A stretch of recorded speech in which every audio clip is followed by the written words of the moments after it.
بسم اللہ الرحمن الرحیم۔ جنگ بدر میں کفار قریش کے قائد ابو جہل کے واصل جہنم ہونے کا واقعہ قدر قابل بیان اور دلچسپ ہے۔ واقعہ اس طرح ہے کہ جب فریقین کے درمیان گھمسان کی لڑائی عروج پر تھی، تبھی انصار کے دو کم عمر بچے محاذ بن عمر بن جموح اور محاذ بن عفر حضرت عبد الرحمن بن عوف کے پاس آئے اور ان میں سے ایک نے کہا، چچا آپ ابو جہل کو جانتے ہیں؟ وہ کہاں ہے؟ ہم نے سنا ہے کہ وہ رسول اللہ صلی اللہ علیہ وسلم کی شان میں گالیاں بکتا ہے۔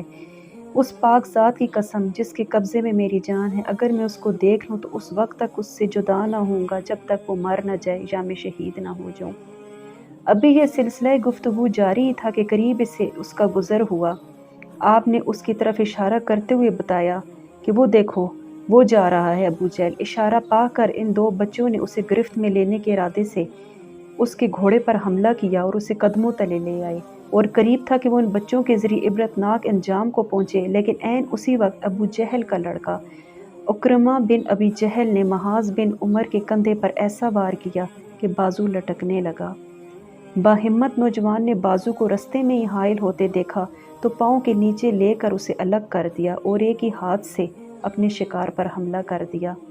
اتنے میں محاذ بن عفرہ کے بھائی محوذ وہاں پہنچے اور انہوں نے ابو جہل کو جہنم واصل کر دیا، اور عبداللہ بن مسعود نے اس کا سر تن سے جدا کر دیا۔